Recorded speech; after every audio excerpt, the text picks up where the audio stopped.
that if you are not interested in the spotlight, yet you would like to occupy one of the 36 premier seats in all of American motorsports and don't want to add any value, then you do not have a seat in one of the top 36 seats in all of American motorsports.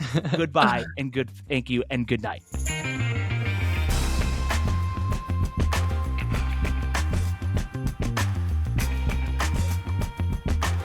All right, we're live. The Money Lap Podcast. I'm Parker Kligerman, joined as always by Landon Cassill. This is our podcast about all motorsports. As always, you can check out the Money Lap newsletter at themoneylap.com. Goes to your inbox 3 times a week with the greatest highlights and best highlights from all around the motorsports world on Monday mornings, Wednesdays for some of the coolest and best stuff around the motorsports world, and of course on Fridays as well. So check that out, moneylap.com. Landon, before I let you talk real quick, I just want to let everyone else out there know on today's episode, we missed this last week where we give them a short synopsis. We're going to be talking all of NASCAR, obviously my race at Vegas, a forum, the Racers Forum that I got to go to yesterday, which was interesting. This is why we're recording this on a Wednesday, not a Tuesday. We're just here in Charlotte. And, of course, all the biggest F1 and IMSA stuff that happened and is happening upcoming with the U.S. Grand Prix this coming weekend. So, welcome to the show, Landon.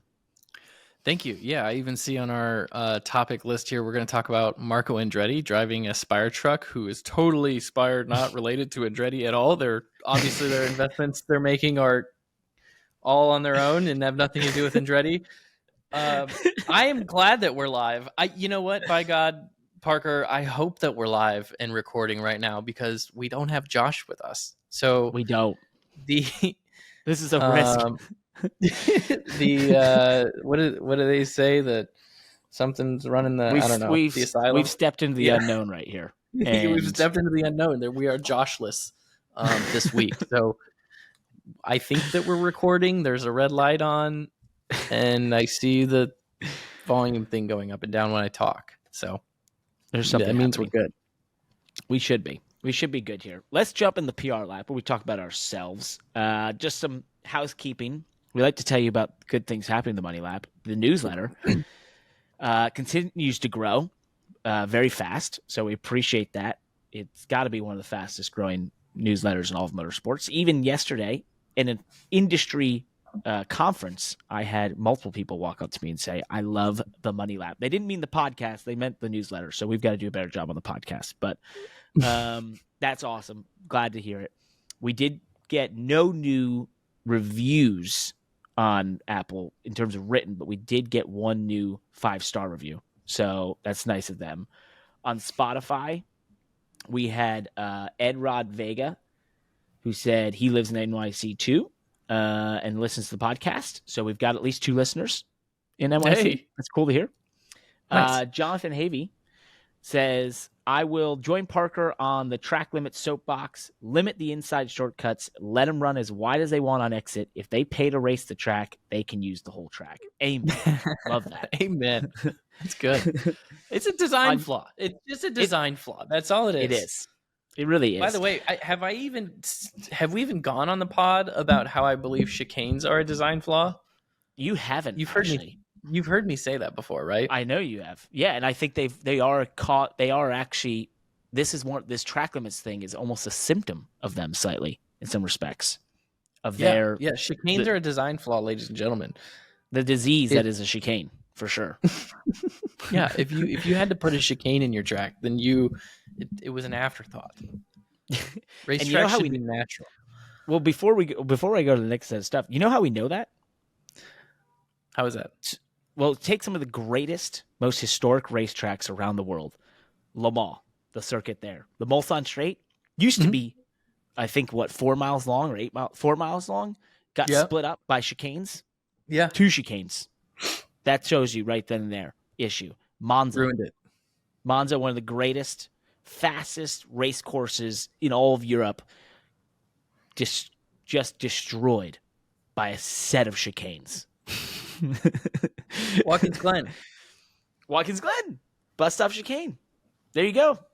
Destroyed. Why we got to put a bus stop there? The bus should not be stopping. They should be sending it straight into the carousel and out to the boot. We've been working on safety in the cars, maybe it's time we unleash them. No chicanes. No chicanes. Get rid of them. No chicanes. We should dive. That should be a good off-season topic, and we'll debate it. And I'm sure people will now reach out to us about this and how they are. On YouTube, big friend of the pod, David Taylor, said Christmas special, top 20 ad reads. I'm just going to play them all in a row. We have 12 ad reads of Money Lap. On the first day of Money Lap. Here's a spoiler diecast. We have more on track limits. We have ACAV 704. Maybe this is Alan Cavana. I don't know. On the track limits discussion, I went back and watched Bottas's 2020 pole lap from Austria. At least 4 times he went over the white line and used up just about the full curb. Where and why was the change made? It's so frustrating to see a driver like Lando Norris completely lose his P2 starting position because he got a little out of shape and crossed a white line on exit, which a driver can't see or feel from inside the cockpit anyway. Amen. We agree. I have the change has sort of come about because of the belief that the optics are bad of going over these curbs, which are arbitrarily put at the exit of corners because that's what they decided suddenly they need to be there. And the idea that all this pavement has been put in these racetracks, one for MotoGP, like was it the case at Qatar, which I also say Qatar, but it's actually Qatar, I guess. And so this, they've really just gotten serious about it because the optics, but it doesn't make any sense. Right. No. Yeah, I've had that argument before too with actually track personnel who said, it looks like crap to see drivers use our racetrack this way. No, I had this conversation with someone at NASCAR. I'm sorry. They said it looks like crap to see them, run out on the road. And I think if I recall the conversation, maybe nodded my head in agreement or, I kind of understand it, but gosh, I don't know. I don't agree. I don't think I agree, but I hate track limits to begin with. I guess if you want to argue and say, if you want to create all this pavement and then paint lines and then say, it looks like crap when you run over the lines, I guess I'm going to agree with that. Right? Like, I don't know if I disagree with that, but then I also want to go all the way back to the source of the problem, which is design a better track. Yep. There you go. And make natural track limits. You know where we have no track limit issues? I was just there last week on Wednesday. Where? Lime Rock Park. No issues. Your limit, grass, wall, lack of adhesion, good luck. End up in a pond.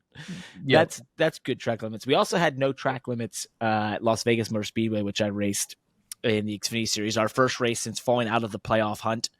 We ended up P13, not our best weekend. We probably were about a 7th place car, like the 21 car finished there. And we were trying some new setup stuff, and I think we just went overboard. The track went super loose, which was surprising. So historically, that place tightens up. Historically, Xfinity races just tighten up through the races. Mm-hmm. But everyone was screaming loose, was super sideways. We lost our track position at the end of stage 1, and then it just became a slog to get it back, which when what happens is 2 things. One, in stage 1, we started P11. We fell back in the first start. Then I got a great restart, got back just outside the top 10 and drove to finish 9th at the end of the stage using the wall. Mm-hmm. What happened was we went all the way to the back, drove back to the field, but the wall sort of got so much rubber, it went away as a viable option of being able to utilize. So then I had to just sort of one by one my way forward. And we were super loose as well and not keeping up with the racetrack in terms of adjustments. And overall, I think we were just probably too loose as a baseline setup. But, the part that was interesting was, and why we struggled so much is this is what I was going to go with. Sorry, was that first run when everyone starts off and they haven't been able to work on their car is the best time to make hay because people, they abuse their right rear too much or their right front and they have to slow down. And if you nail it or you find the wall or a different lane, you can fly and you make up a ton of speed. After that first stop and subsequently the second stop, they all have a chance to work on their car, drive it better, learn the track. And you get to where like everyone's running the same lap time and it's impossible to move forward. So you've got to get it done early and keep your track position. We did. We ended up P13. Tough day, but you know what? If our worst days are that we basically with our stage points finished 10th, it's not terrible. I used to have that experience. I first learned it or really realized it in the Cup Series driving for when I drove for Phoenix Racing, a little bit for Hillman. And, you know, we're kind of this underdog team, especially when I was at Hillman's. We would be this underdog team. And man, if we had our car dialed in practice, we knew going into the race that we were going to have a good car, as good as we could have. Mm-hmm. Right. And that first stint, maybe even first 2 stints of the race, we might be outrunning, you know, back then it was like a Roush car or an NWR car or, you know, somebody with far more resources than we had. We'd be outrunning them. And then by midway through the race, you know, they would be pulling away from us. And eventually this car that we were outrunning easily the first half of the race was beating us, yet, you know, we couldn't keep up with them. And a lot of times I'd had meetings after the race and it was just like, man, what happened? Why didn't we, you know, why didn't we keep up with the track? Or why didn't they, you know, why did we lose so much time to these guys that we were beating the first half of the race? And a lot of times my thought on it was like, hey, we started the race as good as we were going to get. They started the race way off. I mean, you know, I raced around those guys. I could see them burning the right rear off and sideways. And, you know, they had a car that probably should have been faster than ours to begin with. And all they needed was a couple adjustments to dial it in. It's like you guys are at your maximum capacity. They're at their 80% or something. Right. And that's why you get by them. And then they get the chance to work on it. And suddenly, you know, and then I always find that if you look at the lap times, it's really funny if you look at the separation lap time, by the time you get to that third or final run of a race, everyone's running the same speed. Right. Because they've all had the chances to figure it out. And by that point, you get no more options. Yeah, there's no more options. The rubber is where it is. You've got to run the same lane, basically. There's very few lanes you're going to find. And so it becomes this just point of where it's really hard to pass or make any headway. Well, I mean, honestly, at that point, it just levels out. You got so few pit stops left. There's not a lot of options. Speaking of options, though, you should check out SpoilerDiecast.com because they have one of the largest inventories of diecast in the industry, and they have over 800 unique products currently in stock. So you will not run out of options at SpoilerDiecast.com when you're looking to stock up your diecast collection, whether it's NASCAR, dirt sprint cars, IndyCar, F1. And with their pre-order system in place, you can be sure to get your hands on the latest diecast releases without the long wait. Kind of like how, you know, we fired off and start the races all dialed in. We knew exactly what we wanted. We pre-ordered. We had the car set up. What's even better, all orders ship same or next day. They offer free shipping on orders over $20. I think they also have probably some Landon Cassill signed Voyager cars left. Maybe not. We've been talking about it. We've been talking about it for a couple of weeks, but I think if you spend over $50, you're going to get a free one of those. So use promo code MONEYLAP, receive free shipping, 5% off all orders. Don't wait. Head to SpoilerDiecast.com and get in your racing diecast fix. Love it. And hey, Evan, if you're listening to this, I'm going to send you an email. We're wondering about those. I guess. Yeah, we need an update on how many of those are left, or we need to run a new promotion. How about that? If you're listening, we probably should figure that out. So that's it for the PR lap. Big Machine Racing. We're heading to Miami next. Looking forward to it. It's going to be that's one of my favorite racetracks. So rate that transition, by the way. It was good. It was a 10 out of 10. That's one of the best of the year. That's going to get at the front of our Christmas special 20 athletes. Christmas special. Let's jump into the biggest news around the racing world and some of the topics. And we start with something I mentioned earlier, which was I was given the opportunity to be at this Racers Forum, which was put on by the RTA, or Racing America, which is owned by the RTA. And the RTA is the Race Team Alliance, which is all the Cup teams, the NASCAR Cup Series teams, had come together to have a media entity in Racing America, and also sort of, you know, band together as a group to find opportunities for all the race teams in NASCAR. So they came up with this concept called the Racers Forum, which was a panel series this Tuesday at the NASCAR Hall of Fame. It was a panel of the evolution of ownership. There was one on multi-series racing and teams that participate in a bunch of series like Team Penske or Rick Ware Racing. And then there was one on with team presidents and the role of team presidents in this day and age, which was really interesting. And then the final one, which I didn't get to see, was sort of like the evolution of where the sport's going in terms of marketing and growth opportunities. So one thing that came out of it, though, and obviously we can all talk ad nauseum about the idea that the business model for teams in the NASCAR Cup Series still continues to be difficult. The climate is tough. Sponsorship has been tough for a better part of a decade.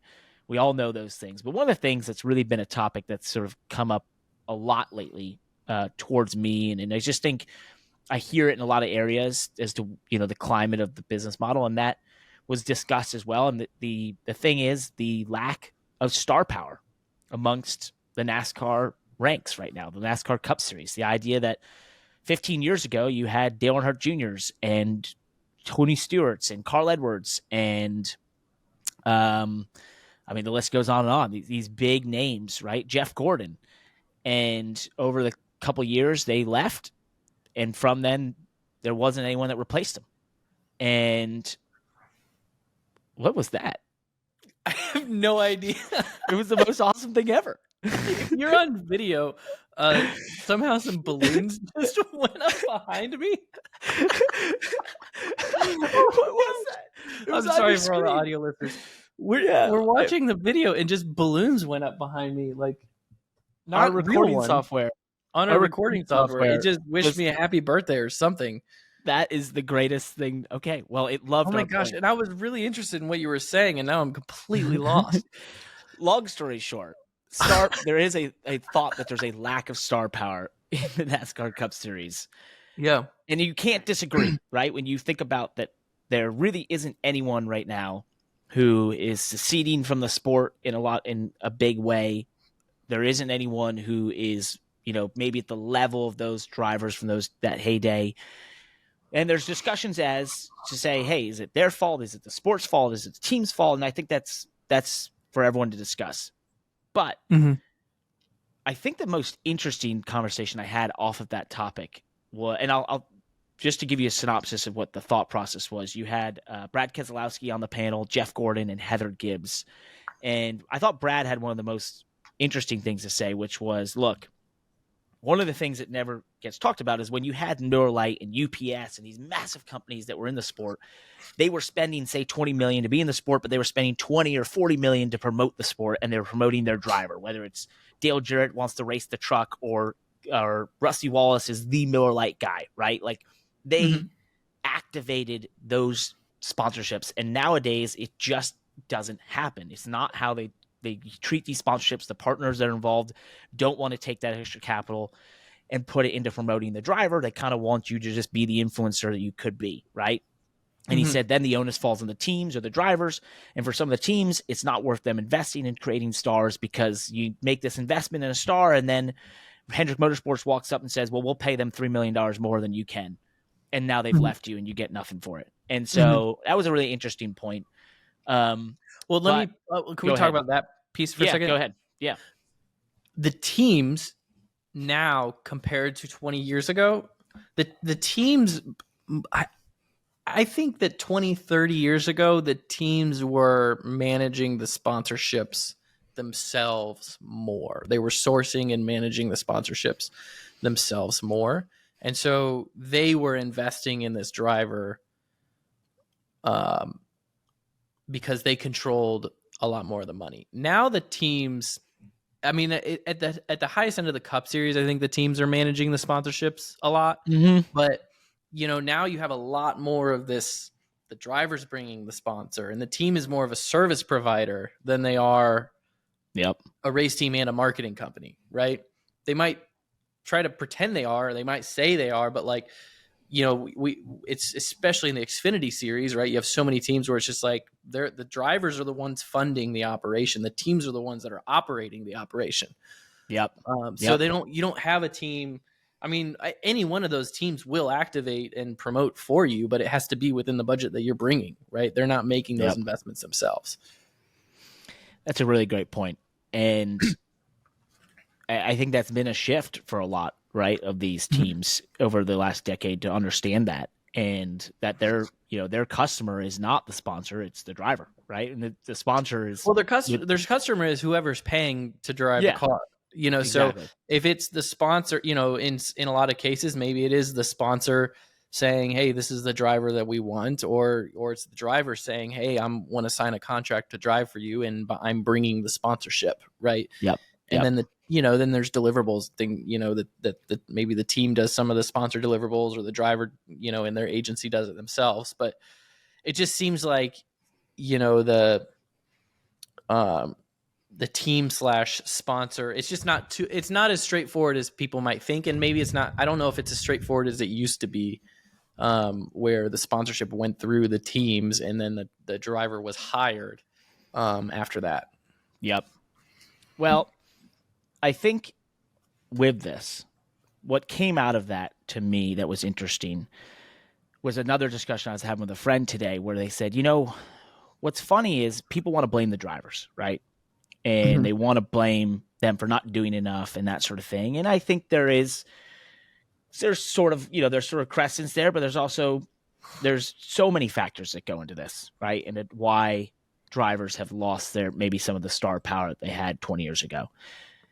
But what was fascinating, this person said to me, they said, the culture, when you look back at Dale Earnhardt and Darrell Waltrip and Bob Labonte and Jeff Gordon, and what's come out of that time that we've now learned is that they were so ahead of their time in that era to realize the importance of drama and, utilizing their platform to create interest amongst the fans. And you think about Dale Earnhardt and Jeff Gordon's rivalry, but, most like the idea that maybe they were behind closed doors going, man, this is going to sell a lot of t-shirts. And we know that stuff happened. It did happen. Some of them owned these companies together, these t-shirt companies and such. They came together and knew the importance of promoting this sport and promoting these rivalries and that sort of thing and being entertainers.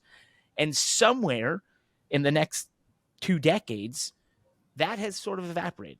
And I don't think there's that mentality and that culture as much. And so I was like, I haven't thought of it that way, but maybe you can point blame in so many different areas.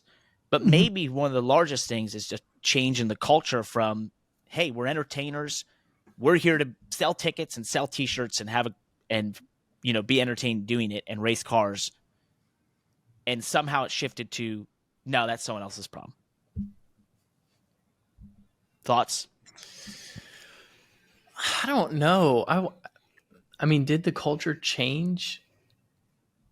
I don't know if there's any single smoking gun. Maybe a couple things that I'll just point out is because it can be all of those things, right? I think Brad made a really good point that the sponsors don't invest in activating like they used to, and I hope I don't want to insult the sponsors that are investing, because there are a lot of sponsors that do invest a lot in activation, but absolutely, and there's also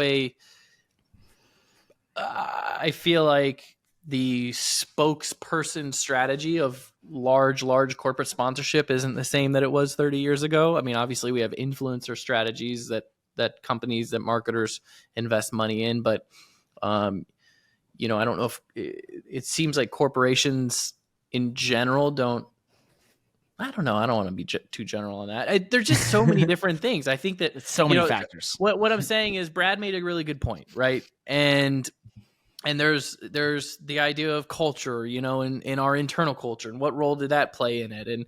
And like you said, the entertainers and then the drivers not participating and promoting themselves, and does that play a role in it? And I like to point at that driver salaries and that part, the role that plays in star power, where it's just like, hey, at the end of the day, if you want these guys to be celebrities, they should be paid like celebrities and treated like celebrities. I'm not saying it's a good thing. I'm not trying to be greedy by any means, but it's just like celebrity culture is interested in the richest, the most famous, the flashiest. So meanwhile, we're spending $25 million to field a car for a driver that makes a couple $100,000 in some scenarios in the Cup Series. And, that's a great living. Don't get me wrong. But if you're trying to create a superstar out of that, you're not going to. And so you have that role that plays in it. But to me, maybe the biggest thing that relates to all of it is just we're comparing to an era that averaged 9 million live viewers per race. right? And now, I mean, I think the Las Vegas playoff TV ratings were in, and the viewership was what, under 2 million? No, it was over 2 million, but Around 2 million. It was like 2.1 or 2.2 million. So we've gone from averaging 9 million to 2 million. But our business model as a sport, by and large, revolves around TV viewership, right? Yep. Like at the end of the day, there's a lot of different revenue sources. There's a lot of different ways to make money in NASCAR, but by and large, the majority of our business model is dependent on TV viewership. We've talked about this on the podcast. That's why we talk about TV numbers, right? Because we get paid off of TV numbers. Yep. And so I feel like there's all these great ideas, Brad, all that. These are all great points, and it's fun to talk about them because we should be aware, and it's good for fans to learn about all the different aspects of the business. But I think you can probably trace a lot of it back to just the fact that it's eyeballs and it's live, and it's not just eyeballs, because NASCAR is would probably want to say, well, hang on a second, our consumption is this XYZ, right? And that might be true, right? You can have social media audience and you have all these other pieces of the audience. But at the end of the day, our business model, to me, my understanding is pretty much based on those TV numbers. That's what matters the most. So a lot of this stuff, a lot of these changes, culture changes, it's probably in my mind driven by that number. I don't know if we'll ever get back to those same TV numbers because, again, live sports is consumed differently than it was 20, 30 years ago, right? There's more, not just more TV channels, there's more ways to consume sports. You don't even have to watch the sport on television to consume the sport live. But those are the business, that's the part of the business that we have to adapt to, maybe diversify our source of revenue, I guess, our teams, for our teams, or for the sanctioning body, the actual business model and the way we support this industry. They need to diversify that so that if the consumption numbers are what we hope they are, if they still are 100 million NASCAR fans out there, that we're actually reaching those people and our marketers can monetize those eyeballs. It's such a multifaceted discussion.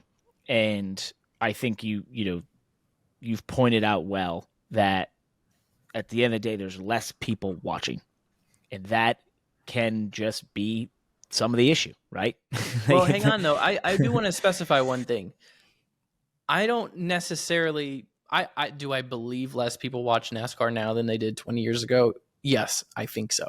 Well, but hold on. You don't even have to say there's less people watching. There's less people watching the NASCAR on the platform that we get paid for people to watch. That's what I was trying to point out. That's what matters. Because 80% of our revenue comes from, I hope I didn't make this number up, but actually if you're a race team, 80% of your revenue comes from the TV contract. Yep. Right? Yep. And the number of eyeballs that watch that TV contract is like down 80% from what it was 25 years ago. Yep. So, and by the way, it costs these cup teams are trying to fetch the same amount of sponsorship dollars that they were trying to fetch 25 years ago. Mm-hmm. So they're trying to, that is the ultimate challenge when we talk about it's hard to find sponsorship. I don't think it's actually hard to find sponsorship. It's just it's hard to find sponsorship that's for the amount of money to justify the eyeballs that are watching on live television. Yep. And that's where and when we say, I should have just said there's less people watching, but the way people consume it is different, right? Because you have social media now, which you didn't have 20 years ago. You have all the live clips and everything, and how do you even quantify or value that has been a discussion amongst live sports for the last decade. So let me go one step further and say, okay, so let's sell our sponsorship against our impressions and eyeballs on social media too, because we have the drivers have great social media presence, the teams have social media presence, and that's fine. And I don't disagree with that, except once you get into the realm of social media, your competition for those eyeballs is a completely different game than saying, hey, our race is on Fox or a network television on NBC, and this is how many people are watching. Now you're going over to social media and you're competing against a completely different type of content, right? Yep.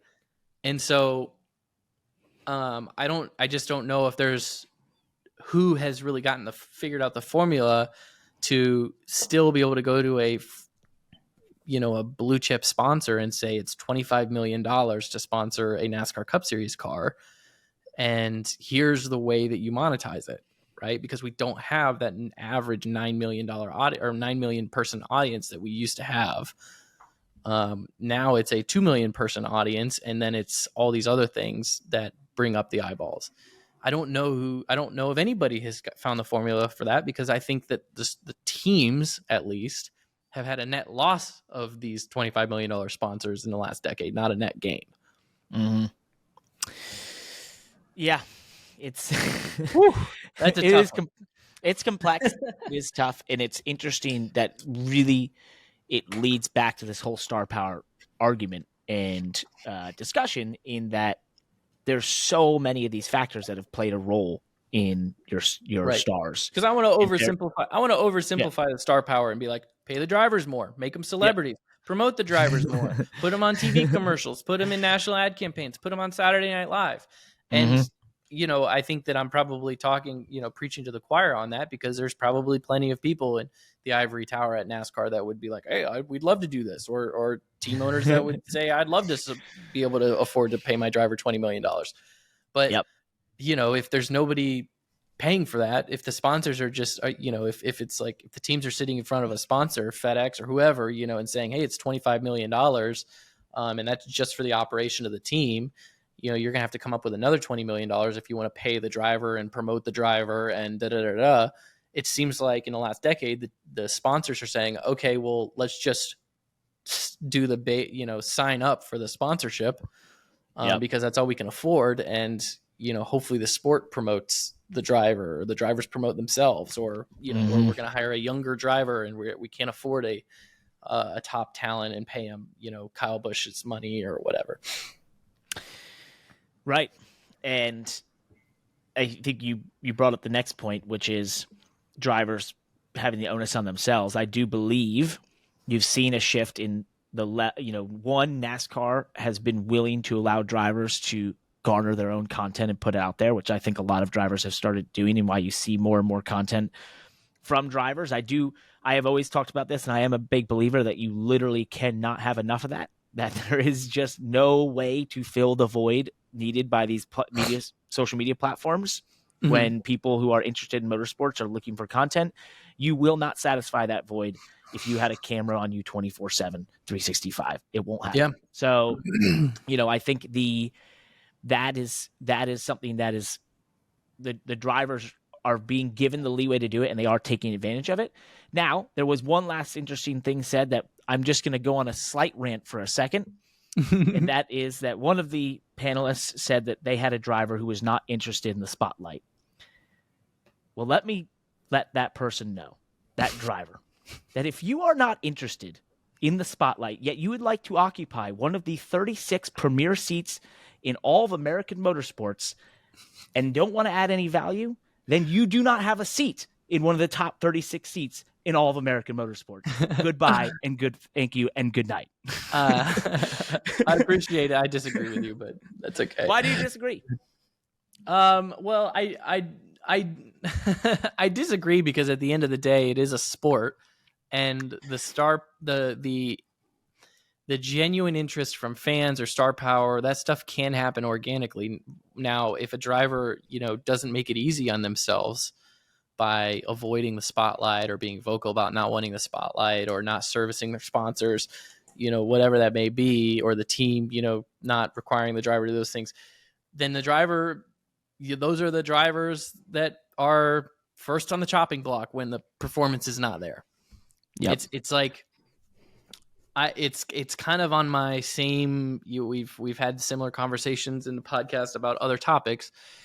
It goes to my idea of saying doesn't matter as long as you win, right? So driver's an over aggressive driver. We talked about Ross Chastain and how he wrecks people and he's always sorry. He doesn't whatever.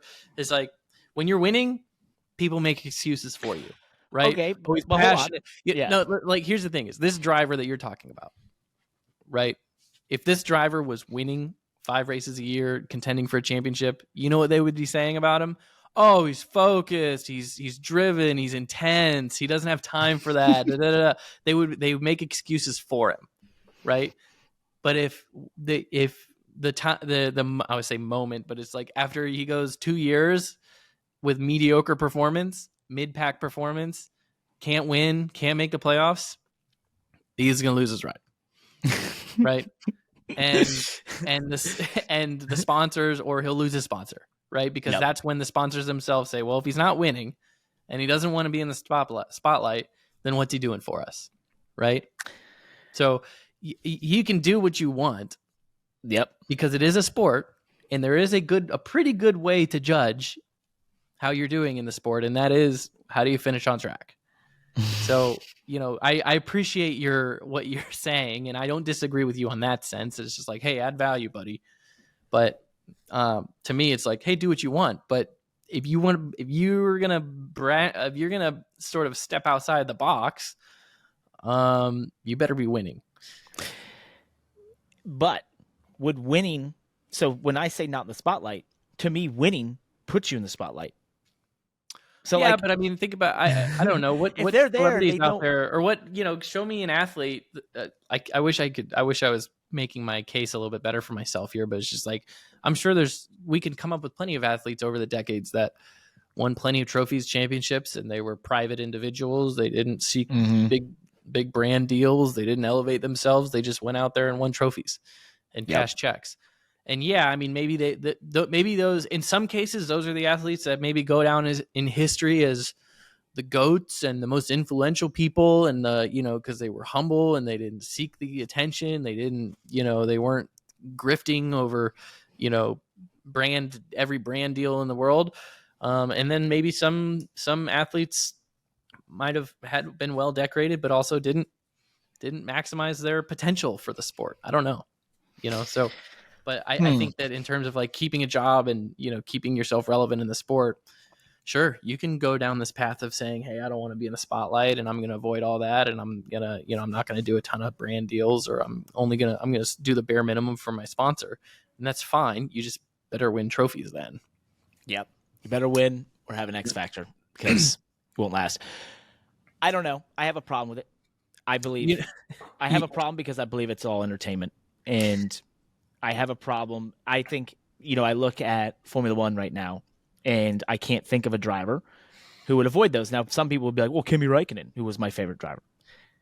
Yes, but he also created content and won races. That's all that people cared about. Yeah.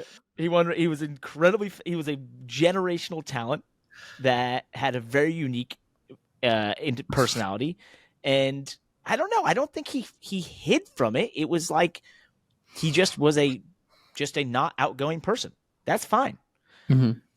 But it's the way this was termed, I just had a problem with. And, quote unquote, avoiding the spotlight to me is a term I don't understand. You in any athletic endeavor, to me, it doesn't make much sense, but that is what it is.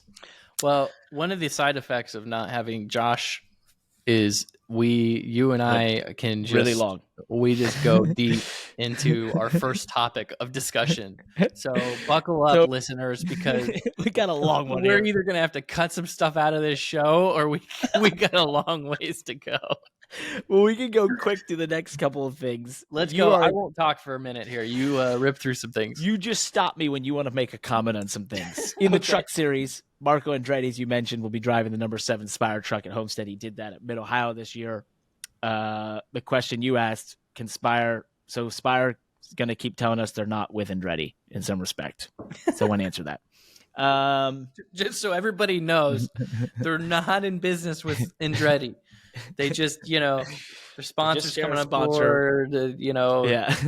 Marco's driving a little bit. The Gamebridge is going to be on the car, but we're totally not invested with Andretti or Gamebridge or anything like that.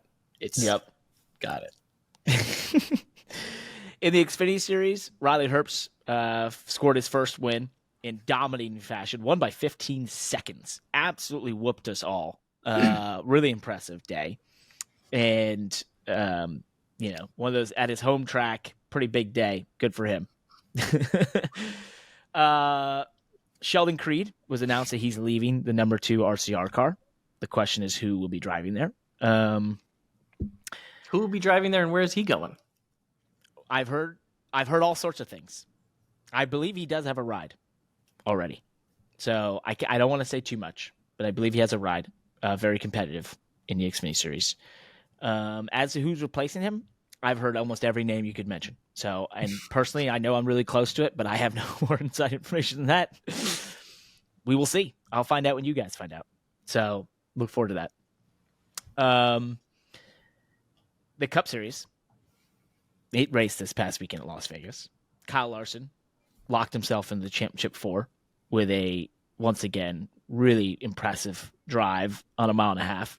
Possibly one of the single greatest saves in the history of the next NASCAR gen, Cup Series. That next gen for sure. Let's just break that down for a second. He comes off turn 2, gets completely sideways, and does the old gas and brake, which I've done before. Mm-hmm. But then also at the same time hits the wall perfectly that it rights the car. He gets to keep going and win the race. I was like, damn, that was impressive. I don't.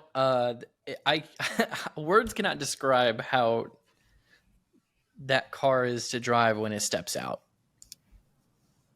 I haven't experienced it. You tell. Yeah, I don't know. It's not. It doesn't. It just is not the type of feel that you can save. I don't know. He's. And the other thing too is there's no conscious decisions that are being made. No, when he's that's doing reaction. What he's doing. It's pure reaction. It's pure muscle memory. It's all natural reaction. I've had through my career, every time I've had some crazy save, I've realized after the fact that it was just I don't even know what I just did there. Yep, same. Why did I hit the brake and the gas at the same time and lock it all down? No idea. I have no idea, but it worked. No idea. The interesting thing to me with his, he had tested the Indy car this past week at IMS for his rookie orientation. One of the things in IndyCar you'll see at ovals is that they don't counter steer because the cars do the exact same thing like the next gen car with the sidewalls that they have. They often, if you counter steer, that's when they pick on, sit on the left rear and go head on to the wall.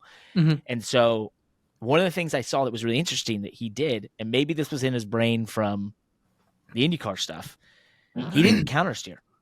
The car starts to loop around. His hands, the wheel stays straight. He locks it down on the gas and the brake and catches the wall, and it comes back around. And one of the things that's caught a lot of guys off or caught them out in the next gen car has been the counter steer and just trying to get that out of your mentality. And you see in IndyCar, if they do counter steer, it's a very slow. It's a very it's trying to basically just do the minimum amount possible so the thing it doesn't hook to the left or to the right. That's an interesting point. One of my first lessons that I feel like I don't want to say figured this out, but it's just one of my first lessons of driving the next gen car was at the Coliseum because that was the first time I drove the car. And I learned this in the first practice session of driving this car was, oh, you don't want to turn the wheel. That was the lesson, right? Xfinity car, the old school, an old Cup car, Gen 6, there's a lot of wheel movement, right? The wheel is slower ratio. The tire has more deflection in it. The suspension has more deflection in it. So there's just, your hands are moving a lot, right? Where in the next gen, the tires are lower profile, the suspension is more rigid, the chassis is more rigid, and the steering rack is quicker. Or at least all those things makes it feel quicker and more responsive. So you're not driving the car like this. You really, you're driving the car as keeping your hands as calm, as quiet as possible, and doing a lot of the controls and maneuvering with the pedals, right? The gas and the brake. And so it makes a lot of sense. And I've even felt this in a sim before, where I've just spun cars out in the sim, but never counter steered, right? Yep. And you just hold the wheel straight and you don't counter steer, and then you use the pedals to kind of drive it back straight. So kudos to Kyle Larson. No surprise that he's one of the first guys in real life to take sim tricks and move it to real life. He's good like that. Ryan Blaney was disqualified after the race for a shock being out of the correct length. Then it was rescinded, where NASCAR realized that their measuring system was faulty and that the shock was correct. That might be a first in all of NASCAR. I've seen that. Never seen that before. I was when he got DQ'd for the shock lengths, I don't even know what the measurement everything was, but I was interested in that because I was like wanting to jump on that from our perspective, the whole cheating thing, because ever since the next gen started, I've talked to crew chiefs and engineers that have always been suspicious that there's been like internal shock cheating and things like that going on, because the shock has a bump stop internally and you can't adjust the bump stop. You can't adjust the Packard gaps or anything like that, like you can with an Xfinity car, the Gen 6. So there's always been like, oh, so-and-so is probably cheating their shocks or whatever. And so when I saw that Blaney got DQ'd for a shock infraction, I was like, ooh, maybe this is it. Maybe NASCAR found some illegal whatever alterations, but then they rescinded it with so anyways, I'm still suspicious. I don't believe everything I read online. But obviously they did. Obviously they rescinded the DQ. I don't know. You had for RFK, you had Brad Keselowski, who was really fast in the conversation, possibly to win the race. Chris Buescher, on the other hand, not in the conversation. Just wasn't there, didn't have the speed on that day, didn't have the strategy, and lost a tremendous amount of points in his bid to go to the championship 4. So they're going to need some help or something big for the 17 car to go all the way and complete this huge resurgence by RFK in 2023. Good luck to him. That's one funny thing from the Racers Forum. Steve Lauletta, who's the president of 2311, had a funny joke about RFK with Steve Newmark, who's the president of RFK Racing, when he said, you have Brad Keselowski join, and I love these active drivers becoming part of the ownership. And he said, at that point, you had this huge opportunity to name the team anything, and you named it RFK Racing. I was like, that's pretty funny. Anyway. Yep. Well, you know what? Okay, Steve, it's awfully easy for the guy that's got Michael Jordan behind him to go ahead and pick on everybody else for not having great branding. So, and I'm not sure. Here's my thing. I'm not sure it's bad branding. Now, he did say it's like Robert F. Kennedy, remember? But I was like, ooh, that's an interesting, that's an interesting connection. But I was like, I'm not sure it's bad branding, because I was like, it's 3 big names, Roush, Fenway, and Keselowski. I was like, it kind of makes sense. I don't know. I know, what's good or bad branding? It's whatever you do with it. Coming from the guy that's got Jordan brand behind him. Okay, true. Buddy. No need to be a bully. No need to be a bully, Steve. Yeah, no. But anyway, it is. And look, it's such a different landscape when you look at the team names these days. And it's cool to see 2311 and Trackhouse, but it's also 3 powerful names together. That's a cool thing as well. So I got no problem with it.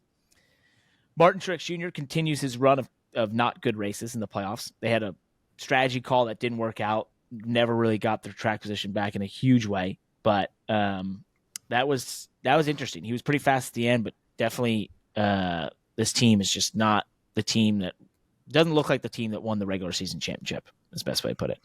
Yep. Just waiting for him to accidentally win one of these next 2 races and then just show up at the next win the championship. Win the championship. With the worst average finish in the history of NASCAR playoffs. With a great regular season.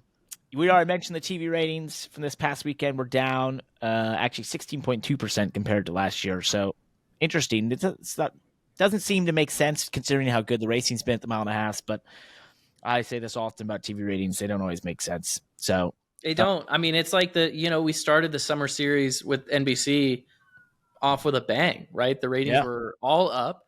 And then it's like when football started, football is cutting into NASCAR's ratings worse than it typically does. I don't know. Mm-hmm. It's weird. I don't know. We'll see if it recovers. It was announced this past week, one of the least or the worst kept secrets in NASCAR. Carson Hocevar has signed a deal with Spire to race in the Cup Series next year. Speaking of him, John Hunter Nemechek was announced that he will, I guess, sort of replace Carson Hocevar in the 42 car Homestead, considering Carson Hocevar was supposed to do all the last remaining races for the number 42 Legacy Motor Club car. But after agreement between Chevy and Toyota, wherever, John Hunter Nemechek will run Homestead in the 42. So he's getting a head start on his new ride for next year. And in the business world of NASCAR, one of the interesting things that was discussed this week was that once again, Hendrick Automotive, which is HendrickCars.com on Kyle Larson's car, continues to say they get a legitimate ROI from this sponsorship, and that even if there's never been a point where Rick Hendrick has told them to do it, they want to do it, and they're getting enough ROI to justify it. And that's a good sign for the sport and for Kyle Larson. That is also a must if you don't want the IRS to tell you that your sponsorship on your own race team from your own company is a hobby.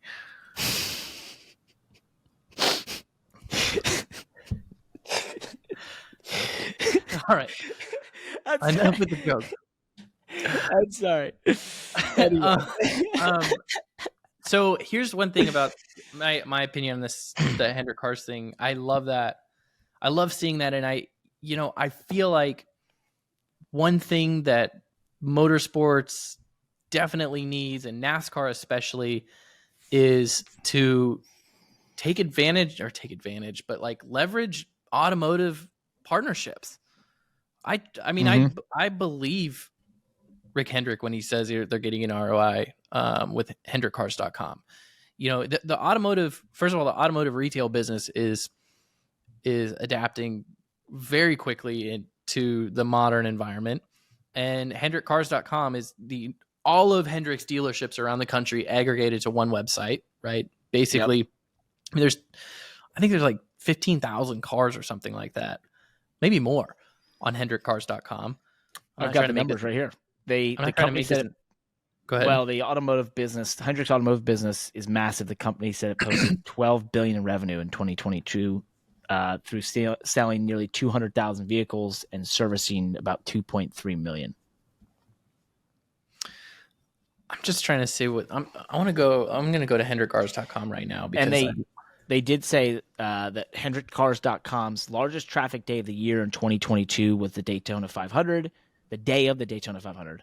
And their biggest traffic day this year was the day they unveiled their throwback paint scheme for a race at Darlington in May. They also saw a spike after the recent announcement that Larson will compete in next year's Indianapolis 500 and Coca-Cola 600 in NASCAR on the same day, a rare feat in the racing world. So there's nearly 25,000 cars listed on HendrickCars.com between new and used cars. Wow. So, I mean, this is a new thing for the car business, right? Because, I mean, the car business has gone internet over the last couple of decades, but now you have these huge dealer groups who are aggregating all of their inventory from anywhere around the country and being able to deliver a car online, right? So it's exciting to me, because I think the automotive retail business is definitely something that should be closely related to NASCAR. I'm glad that HendrickCars.com is naturally leveraging that because of Rick Hendrick's relationship with the sport and his involvement with Hendrick Motorsports. We've seen other automotive retail companies, dealer groups, dabble in the sport, but maybe not fully dive in. I think Ziegler Automotive has supported Josh Bilicki for a while. We've seen local car dealers in and out, Chevy dealerships, things like that getting involved. But, I definitely think that these large dealer groups can afford brand, proper national brand, ad campaigns, brand marketing like NASCAR. And hopefully it can be another source of sponsorship for these race teams. It's a good point. And we should point out that you are saying this from a dealership right now. Yes, I am at Cassill Motors, my family's car business, because I grew up in the car business. So that's where a little bit of this knowledge comes from. A little bit of it. If there's one thing I do understand, it's NASCAR and the car business, selling used cars. I just thought you're going such a deep dive into car biz and why it makes sense, and you're speaking from a car dealership. So it seemed fitting. It seemed really fitting. I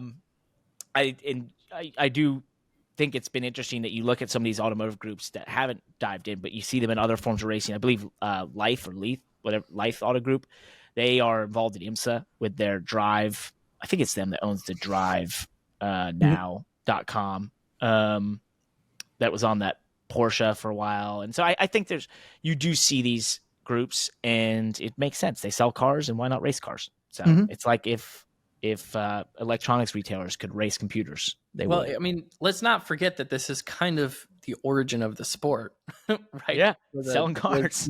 Selling cars. Win on Sunday, sell on Monday. So there's no reason that these large auto groups don't find ways to partner with their manufacturer. And, I don't know, maybe we'll see a resurgence of automotive sponsorships in the sport. It'd be cool.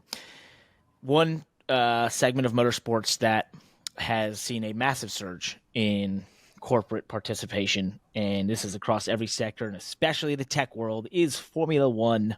And now it has caught the eye of some famous people investing in it as well. It was announced this week that Travis Kelce and Patrick Mahomes, the NFL football players, by the way, that's Travis Kelce, also known as Taylor Swift's boyfriend, among many other stars, have purchased a stake in Alpine F1 team, which is the same, I think it's under the same group that had the actors, what's their names? Ryan Reynolds and Rob McElhenney as part of it. So it's this massive group of famous people. It also included Rory McIlroy, the golfer, also known not as Taylor Swift's boyfriend. Anyway, interesting to see. I don't know if I really have anywhere to go with this. I feel like it's maybe in our top signal world. I don't know if I have a big point on it. I yeah, it's cool, and I don't know how much they own of it, and I don't get, the percentages that are there and where they go with it. I guess, now would we be hyped if you were buying into NASCAR teams? Sure. So, I mean, it's a cool thing for F1. It's a cool thing for motorsports that they're interested in doing this. And I don't know what Alpine plans to do to leverage it or to use all these names, right? I think it'd be a great sell point to your partners. But I'm not sure how much you can utilize those people if you have conflicting partners to things they represent and that sort of thing. So I don't know. But it's interesting, and we'll keep our eye on it to see where this goes and what it sort of means for the trend of the sport. Yeah. I don't know if I have any other. Do you have any other thoughts on it? I don't really have too much else. I mean, we've seen it in and out of the sport over the years, and typically, I think that would like celebrity partnerships in race teams is a top signal. But obviously, in NASCAR, the recent celebrity partnerships we have are actually pretty impactful. I mean, Michael Jordan goes to a lot of NASCAR races, which you would have never thought, and he actually, he cares about it. He's running his race. He's part of running his race team, not just showing up for his own benefit. He doesn't need NASCAR to get more famous or popular or get attention. So, and think about Pitbull. Same with Pitbull. I mean, that's another one. He named his album Trackhouse and has the cars in the music video and everything. Yeah, he is fully engaged. So, with the exception of those two, I mean, historically, celebrity NASCAR partners has always just been some kind of smoke and mirrors. You don't know the full story. They're just trying to leverage a celebrity name to get sponsorship or whatever. I don't know if that's the case here with Alpine, other than, they could be capitalizing on just the pop culture rise of F1 and, these celebrities and other athletes maybe just tagging onto that themselves. I don't know. To be able to say that they own a minority stake in an F1 team is kind of a cool thing. Do they have any obligations? Did they get their equity stake for free in exchange for some obligations? Who knows? I don't know. We will find out. That might be Alpine calling you in the background right now. Yep.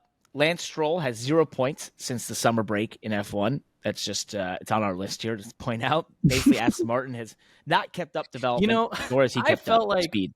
We went to Hilton Head for a week this summer, and I just wasn't right for like 2 weeks after going to the beach. So I think I know.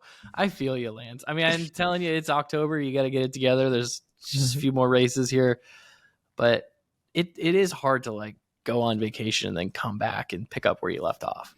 I look forward to I'm with you, experiencing this next year for when the Xfinity Series has almost a month-long break in July and August. I will let you know what it's like to have to return and go fast again. Look forward to trying that one. It is being reported out there that if Sergio Perez does not finish second in the Drivers' Championship, that Danny Ricciardo could possibly be going back to the Red Bull main team. He was in Nashville this week to promote the U.S. Grand Prix, doing a run-through, which was really cool to see, and it got a lot of fans out there and a lot of content around that I saw throughout social media, so that was cool. And I love how Red Bull does that. I think that's one of the coolest things Red Bull does that I wish NASCAR teams did more of over the years, and IndyCar teams. It's just like this run through the streets, shut them down in like a city, like an area, and just run a bunch of cars through there and do donuts and everything. I'm like, that is so cool. Why do we not do that? I would love to do that one day. Does Perez want to be the second Red Bull driver next year? That's a good. I believe he has said he wants to be, but that is a good question. Would you want to be at this point? Like, this is just, I don't know. I would personally. None of us can know what's going through his head, right? I think if you're going through such a rough time, a lot of athletes would think, I want to prove that I can get back, right? Hang on a That's second. Nature. Wasn't it like a couple months ago he was kind of walking around almost like he didn't care, said he'd rather go somewhere else? That's stretching my memory. I don't remember that. No? Okay. I think he kind of said if I'm not I'll just go do something else. But I don't know. Maybe it just hasn't worked out. I don't know. We'll see. He's good fodder for everyone. There is the USGP this coming weekend, by the way. Do we want to make bets on second place? Not bets. Sorry, we're not allowed to bet. Well, we're gonna make our picks. We'll make our picks. We'll make our picks on the Money Lap. You'll see it online. You'll see it on social media, newsletter, and whatnot. Yep. Last thing we're going to jump into, it was the Petit Le Mans this past weekend. I don't know how much you caught of it. I actually only really got to see the recap that we have in the Money Lap newsletter there from Sports on NBC YouTube page. It was about 30 minutes when they recap a 10-hour race, but it was a tremendous race. I was trying to keep up a little bit Saturday night as it came to a close, but it just a huge battle for the championship amongst all the GTP cars in the first season. And then it came down to the last hour, and after wrecks and just it was a record number of cars, so there was a tremendous amount of traffic for the GTP cars to navigate. So it was just a crazy time. I mean, on that having almost 60 cars on that track, I used to love when they do this, is like basically a car at every couple hundred feet compared to having like 60 cars at Le Mans, which is 8.4 miles, right? So, or whatever, I think some 8 miles, something like that. So not to mention it's, not the most run-offable racetrack. No. Well, what happened was the last hour, it came down to a battle between Wayne Taylor Racing and the Wayland Cadillac. And into turn one, one of the fastest corners in American racing, the two GTP cars going for the lead came together, where the Wayne Taylor Racing car, Philippe Albuquerque, tried to make an outside pass into one and left himself totally vulnerable at nighttime to Pipo Derani, just using him up a little bit and forcing him off the track. And so the Wayland Cadillac became the champions. So interesting finish to a crazy race and a crazy season.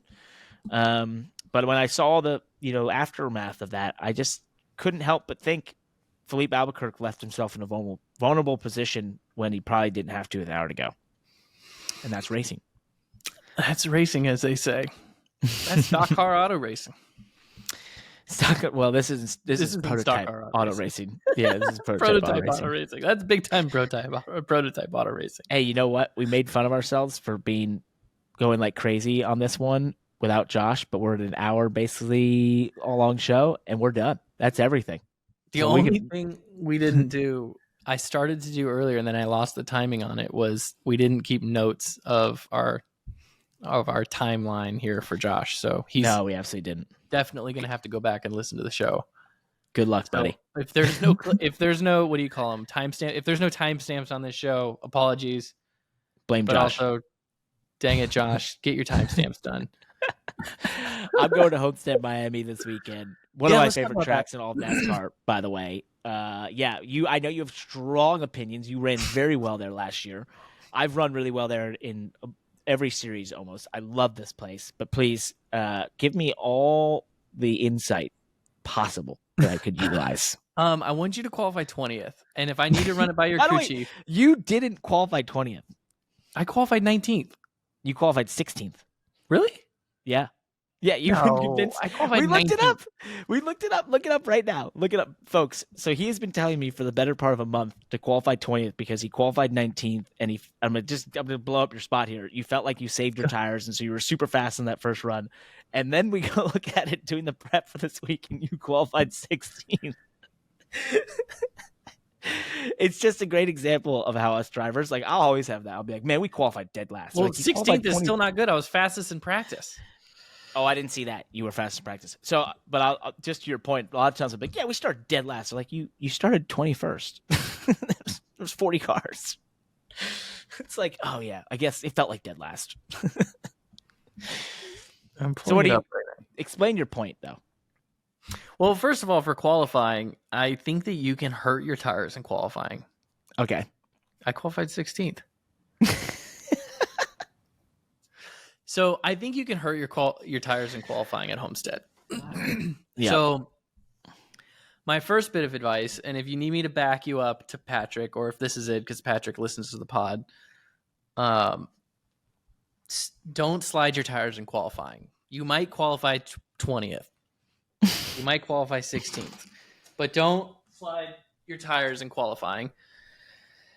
And I think you'll pay dividends at the end of the first run. By the way, and the reason I'm not worried about track position there, granted I don't know if there was a ton of cautions or not, but I drove to second. So, I didn't have any major help. I just drove to second. So maybe I had the best car I had all year, or maybe I saved my tires in qualifying. I don't know. But I do feel like I was better in relation to the rest of the field that first run than I was the rest of the race. I was the fastest car on the track at the end of stage one, but I was a top 3 car the rest of the race. Yep. Top 5 car the rest of the race. So I felt like my tires had something to do with that. So don't burn up your tires in qualifying. Don't worry about winning the pole. It's not going to do anything for you. But other than that, I ran the wall, but and obviously I think, the best car and the best speed is up against the wall. Mm-hmm. And we got our butts kicked by Noah Gragson, who I know for a fact, has spent years working on that line in the sim, in real life. He's paid the price for it. He's, wrecked cars because of it, and he's gone back to the sim and gone back to training and worked on it harder. Yeah. Right. And same with Tyler Reddick, right? He wasn't in that race, obviously, but I think that yes, you can run the wall, but I don't think you have to. And I don't know if there's anybody. I think the person in the field that you're going to be up against in terms of being able to run the wall that can run it as good as Noah is probably Sheldon. Yep. In my opinion. Which, the only two cars running the wall. What's that? The only two cars running the wall at the end of stage one where I passed like 4 or 5 cars up there. You and Sheldon? Was myself and Sheldon. Yeah. So to me, I still got him on it, but I don't think I love the wall. Let's just say that there's 3/10 of speed to be able to run the wall the way Noah Gragson does, or the way that Tyler Reddick does. Well, I don't think that you have that problem there because you don't have Noah Gragson in the field. You're not going to have Tyler Reddick in the field. I think the only person that's close to being able to do what they do is Sheldon. Mm-hmm. I think Sheldon can do it, but I don't think Sheldon is where Noah was last year in terms of his ability to run the wall. So with that said, I don't think you should kill yourself to run the wall. I think you should be able to run the wall or run high or run a foot off the wall. Mm-hmm. And that's going to be good enough. You need to be good enough that a foot or two off the wall, and you'll be fine there. So Plus, I've been. Go ahead. Well, I was going to say I've been working on the wall for a better part of a decade on that place. And it started back in 2012 when I won the pole, and then Kyle Larson drove by me on the wall. And I saw it, and I thought, I have to figure out how to do that. And I finished 7th that day. He finished top 3, I want to say. Mm-hmm. And this was in trucks.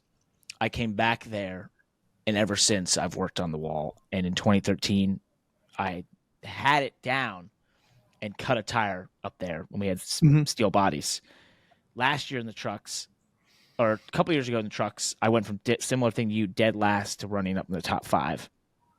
And at the end of that run, I used the wall. And in last year in trucks, the only thing at the end of the race during the daytime that allowed us to finish in the top 10 with our 75 truck that day was running the wall and using it. Have I gotten to where I've been able to use it to win a race? No.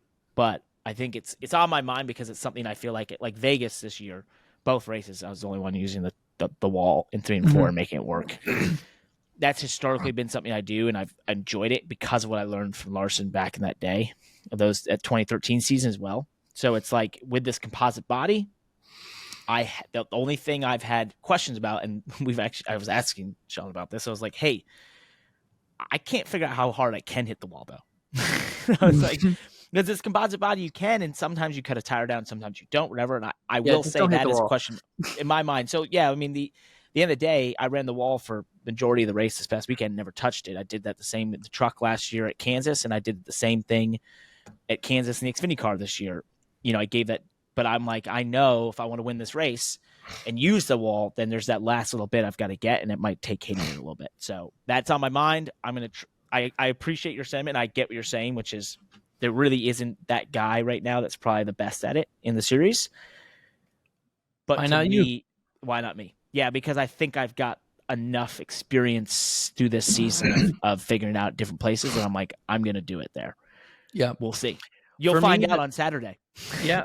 Well, for me, the focus, I'm curious what your focus is on it. For me, the focus in 3 and 4, particularly because the shape of the wall is very inviting to run the wall there. 1 and 2, not so much. Or it's just tougher. But for me, the thought process, it's a little bit backwards than traditional thinking is a lot of people think, okay, when you're running the high side, when you're running up against the wall, it's all about exit, right? You're making the exit better. No. It's to get a big run. Nope. It's actually, in my mind, it's all about entry. It's all entry. And what you're trying to do is the shape of the wall needs to be the shape of your corner. Yep. Right? Yep. Like that's, and then there's a point on the wall, around turn 3 and 4, and it's just past the physical center of the corner. So it's a little bit farther past there. That's the point where you need to be picking up the throttle. Yep. The whole magic to how Noah runs the wall and how Kyle Larson runs the wall and Tyler Reddick runs the wall is they win the race from entry, from the stoplight on the way into the corner, the caution light, to that point where you touch the throttle. Yep. That's where they win. They don't win it by pushing the gas harder or picking up the throttle sooner. Yes, you always want to pick up the gas sooner. That's a fundamental to any corner, whether you're on the high side or low side. You want to pick the sooner you can get back to the throttle and the sooner you can get wide open, the better. But where the race is won, running the wall and rim riding, as we call it, is from those caution lights on entry to that point where you touch the throttle. The faster you can go in that section, running an inch off the wall, keeping that perfect shape, the better you're going to be. And it is a lot easier to do in 3 and 4 because you can attach. I think about attaching to the wall on entry, and it's where you really have to have that trust, and that's where you gain that speed because you attach the car to this wall effect. And at Homestead, Miami, one of the coolest things is if you walk the track. You ever walked it and looked at that area next to the wall? And if you notice it in the race, what about it? It has no rubber on it, and it's a lighter shade of asphalt. And it's like a couple inches big, and you realize, and sometimes it has a little bit of blue on it from them painting the wall, and you realize you're like, that's where I need to put my right side tires and follow that line.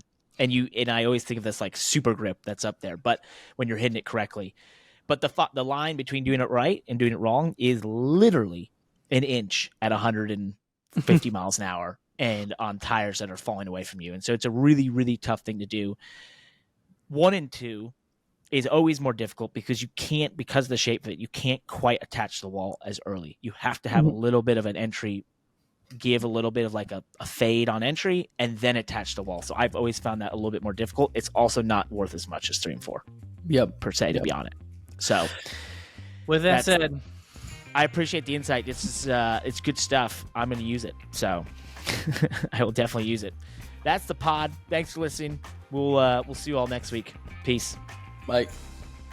Hey, before you go, please like and subscribe to this YouTube channel. Also, click the bell icon below to be alerted to our latest videos. We also request that you let us know every single thing that we did wrong in this video or prior ones in the comment section below.